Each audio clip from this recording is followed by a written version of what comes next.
اللہ رب العزت نے اپنے فضل و احسان سے، خاص اپنے فضل و کرم سے کچھ اعمال صالحہ ایسے اس امت کو دے دیے کہ اگر ہم اس مختصر سی زندگی کے اندر ان اعمال صالحہ کو اپنی زندگی کا وظیفہ بنا لیں، ایک آدھ دفعہ کرنا نہیں،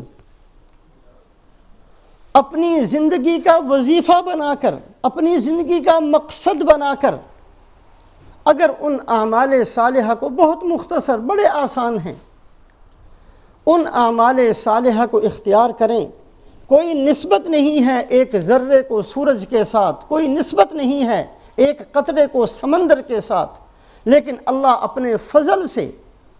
ان اعمال صالحہ کے کرنے والوں سے وعدہ فرماتے ہیں کہ رسول پاک علیہ الصلاۃ والسلام تک پہنچا دیں گے۔ ہمارے جیسے کے لیے ممکن ہے؟ قیامت تک آنے والا کوئی بندہ یہ تمنا کر سکتا ہے؟ کوئی راستہ ہے جس پر چل کر اس منزل کو پا سکتا ہے؟ ہاں ہے، ایک نہیں کئی احادیث کے اندر کئی اعمال رسول پاک علیہ الصلاۃ والسلام نے ارشاد فرمائے، ہم بہت گناہ گار ہیں، ہم بہت کمزور ہیں، اس میں کوئی شک نہیں، ہمارے پلے خالی ہیں، ہم بالکل کچھ نہیں ہمارے پاس، لیکن ان چیزوں پر عمل کرنے، اس لیے کہ موت کا کوئی پتہ نہیں۔ یہ وہ اعمال ہیں کہ اللہ کے نبی صلی اللہ علیہ وسلم نے اپنا ساتھ فرمایا کہ ایسا کرنے والے کو میں اپنے ساتھ جنت میں رکھوں گا۔ چھوٹی سی بات نہیں ہے، چھوٹی سی بات نہیں ہے، پلے باندھے ان چیزوں کو۔ غفلت کی زندگی بہت گزار لی، سفید بال آگے ہمارے، بوڑھے ہو گئے، کسی وقت بھی قبر میں پہنچ جائیں گے، بہت دھکے کھا لیے دنیا کے اندر، ٹکے ٹکے کے لیے جانیں دے دیں، راتیں قربان کر دیں، راتوں کو جاگنا بھی ہمیں آ گیا دنیا کے لیے، ہمیں لڑائی کرنا بھی آ گیا دنیا کے لیے، ہم نے دوستیاں کرنا بھی آ گیا دنیا کے چند ٹکوں کے لیے، سب کچھ ہم نے کر لیا۔ اللہ توفیق دے تو ان اعمال کو بھی کریں۔ اس ساری بات کو سامنے رکھتے ہوئے ہم بہت گناہ گار ہیں، کوئی شک نہیں، ہمارے پلے کچھ نہیں ہے، ایمان ہمارا ناقص، اعمال ہمارے پاس کچھ نہیں، گناہوں کے انبار، گناہوں کی گٹھریاں ہمارے سر پر لدی ہوئی ہیں، علم ہمارے پاس نہیں ہے، سطحی قسم کی چند چیزیں ہم جانتے ہیں،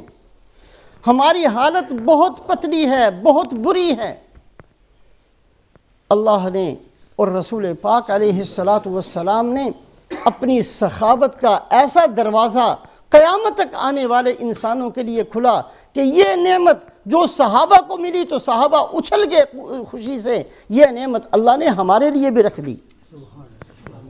تصور نہیں کر سکتے ہم اس بات کا کہ ہم رسول پاک علیہ الصلاۃ والسلام کے ساتھ جنت میں ہوں، کوئی تصور کر سکتا ہے؟ کیا پدی کا شوربہ، کہاں ایک ذرہ اور کہاں سورج، کہاں ہمارے جیسے نالائق نکمے گناہ گار جن کے پاس کچھ بھی تو نہ ہو، ایک نماز بھی پوری زندگی میں ہمارے پاس ایسی نہیں جو اللہ کے دربار میں ہم پیش کر سکیں، ایک روزہ بھی ہمارے پاس ایسا نہیں جو اللہ کے دربار میں ہم پیش کر سکیں،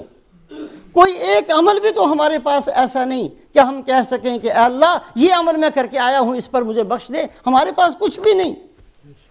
سخاوت ہے اللہ پاک کی، عطا ہے اللہ پاک کی، فضل ہے اللہ پاک کا، سخاوت ہے رسول پاک علیہ الصلاۃ والسلام کی، اپنی امت کے لیے ایسی چیزیں بتا دیں، ارشاد فرما دیں، اللہ پاک نے فضل کا دروازہ کھولا، یہ کر لو، میں تمہیں اپنے محبوب حضرت محمد صلی اللہ علیہ وسلم کے ساتھ ان کی جنت میں پہنچا دوں گا۔ بہت گناہ گار ہیں، کوئی شک نہیں، جتنی زندگی ہے ان اعمال میں سے کبھی کوشش کیا کریں کہ ایک آدھا عمل ایسا کر لیں، زندگی میں اس کا معمول بنا لیں، جس کی وجہ سے اللہ کے نبی صلی اللہ علیہ وسلم فرماتے ہیں جو یہ عمل کر کے آئے گا یہ اور میں جنت میں اکٹھے ہوں گے۔ ایک حدیث پاک کے اندر فرمایا، من احب سنتی فقد احبنی ومن احبنی کان معی فی الجنہ، جس کو میری سنتوں سے محبت ہو اس کو مجھ سے محبت ہے، اور جس کو مجھ سے محبت ہو وہ جنت میں میرے ساتھ ہوگا۔ آج کا دور ایسا بیہودہ اور ایسے فضول قسم کے ہمارے خیالات بن گئے کہ سنت کی کوئی اہمیت نہیں ہے ہمارے نزدیک، او جی فرض ہی پورے کرنے بڑی بات ہے، فرض بھی کہاں پورے ہوتے ہیں ہم سے، کچھ بھی نہیں، شیطانی بات ہے جو کہہ دیتے ہیں۔ سنتوں سے محبت کرنا، اللہ کے نبی صلی اللہ علیہ وسلم کی ایک ایک سنت زمین آسمان عرش سب سے زیادہ قیمتی ہے، معمولی نہیں ہے۔ سنت کا وزن اللہ سے پوچھیں، اللہ کے ہاں سنت کا وزن ہے۔ جو بات رسول پاک علیہ السلام نے فرما دی، جو طریقہ رسول پاک علیہ السلام نے اختیار فرما لیا، جو شکل و صورت رسول پاک علیہ السلام نے بتا دی، جو لباس رسول پاک علیہ السلام نے بتا دیا، ایک ایک چیز کی قدر و قیمت اللہ کے نزدیک زمین و آسمان سے زیادہ ہے۔ من احب سنتی فقد احبنی ومن احبنی کان معی فی الجنہ، جس نے میری سنتوں سے محبت کی وہ دلیل ہے میری محبت کہ اس کے اندر موجود ہے، اور جس کو مجھ سے محبت ہے وہ جنت میں میرا ساتھی ہوگا۔ سنتوں سے محبت کرنا سیکھیں، سنتوں کو نظر انداز کر دینا، سنتوں کو گھروں سے نکال دینا، کھانے کی سنتیں سیکھیں، لباس کی سنتیں سیکھیں، بولنے کی سنتیں سیکھیں، رات کو سوتے وقت کیا کرنا ہے یہ سنت کو سیکھیں، اٹھتے وقت کون سی دعا پڑھنی ہے یہ سنت کو سیکھیں، بچوں کی تربیت کیسے کرنی ہے اس سنت کو سیکھیں۔ سنتیں ہیں اللہ کے نبی صلی اللہ علیہ وسلم نے بتایا، وہ سنتوں کو سیکھنا اور محبت کے ساتھ سیکھنا، اس یقین کے ساتھ سیکھنا کہ سب سے زیادہ اعلیٰ اور افضل حضرت محمد صلی اللہ علیہ وسلم کا بتایا ہوا طریقہ ہے، زمین سے افضل، آسمان سے افضل، عرش سے افضل، جنت سے افضل، ساری دنیا جہان سے افضل اللہ کے نبی صلی اللہ علیہ وسلم کی سنت ہے۔ اس بات پر تو صحابہ سب سے زیادہ خوش ہوئے ہیں کہ اللہ کے نبی کا ساتھ جنت میں مل جائے۔